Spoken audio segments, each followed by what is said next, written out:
Never thought the deepest wound of my life would reopen 7 years after burying my only daughter. My name is Eleanor, and I still remember the day we laid Sarah to rest. She was only 34, beautiful, kind, and full of dreams. The car accident took her in seconds, and it felt like it took my heart with her. Her husband, David, stood beside me at the funeral, tears streaming down his face, holding my 6-year-old granddaughter Lily's hand. He looked completely broken. In those dark months that followed, David told me he didn't know how he would raise Lily alone. Medical bills had piled up, and Sarah had been the main breadwinner. My heart shattered for my little granddaughter, who now had to grow up without her mother. So I made a promise. Every year on the anniversary of Sarah's death, I would send David $40,000, enough to cover their home, Lily's education, and give them a comfortable life. For 7 years, I kept that promise without fail. $40,000 wired every single year. I never asked questions. I never checked. I just wanted my daughter's little girl to be okay. David would call sometimes, voice full of gratitude, saying, "Eleanor, you're the only reason we're still standing." Those words always warmed my heart and eased some of the pain. Lily grew into a quiet, gentle girl. She looked so much like her mother that every visit felt both beautiful and painful. I visited them twice a year, always bringing gifts, always making sure they never wanted for anything. David seemed like the perfect father, attentive, caring, always talking about how hard it was being a single dad. But last month, everything changed. It was the 7th anniversary.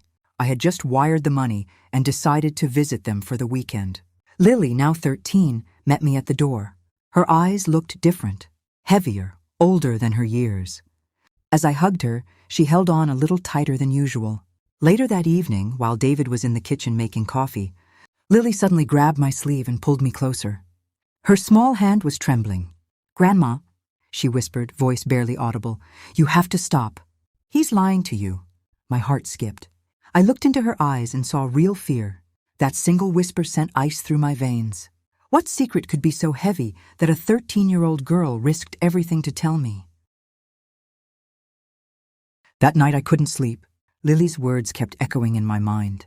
The next morning, after David left for work, I sat Lily down gently and asked her to tell me everything. What she revealed broke me in ways I didn't think were possible anymore. David had never been the grieving widower he pretended to be. 6 months after Sarah died, he started dating again. Not just dating, he had moved a woman named Vanessa into their home within the first year.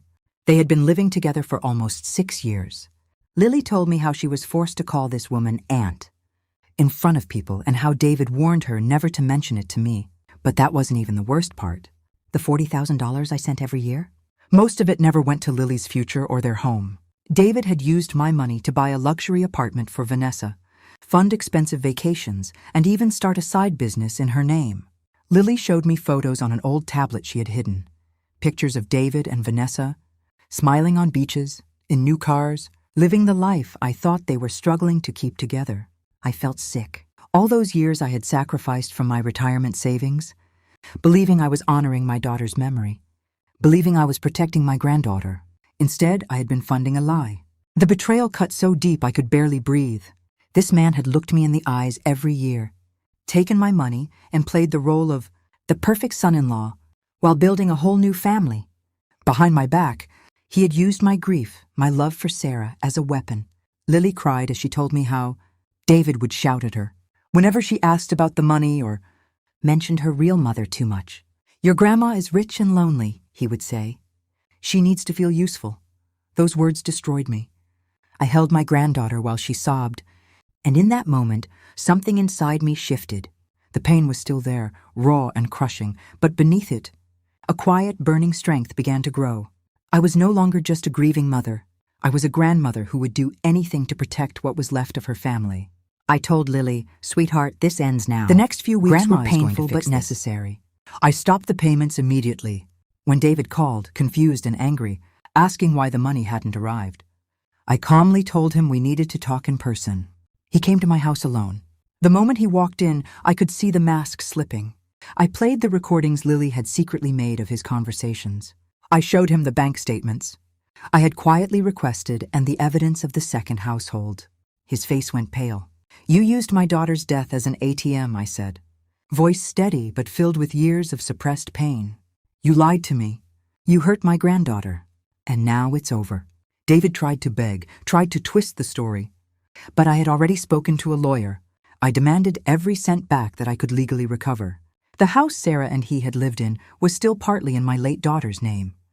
I moved to protect Lily's inheritance. Social services were quietly informed about the emotional environment Lily had been living in. Within months, David lost control of the narrative. His new partner left when the money dried up. Friends and family, who had once praised him as a devoted single father, slowly learned the truth. He was exposed, not in a loud, dramatic way, but in the slow, crushing way that matters most, through truth. Lily now lives with me. She's healing, smiling more, talking about her mother without fear. We visit Sarah's grave together every month, and she no longer has to carry heavy secrets. Looking back, I realize this journey taught me something important. Grief can make us blind, but love, especially a grandmother's love, can open our eyes again. No matter how many years pass, a mother's heart never stops protecting her child, even after they're gone. And sometimes the greatest revenge isn't loud or cruel. It's simply refusing to be used anymore and choosing to protect what's left of your family. If you've ever been betrayed by someone you trusted with your broken heart, know that you're stronger than their lies. The truth always finds its way, and when it does, it sets you free. Thank you for listening to my story.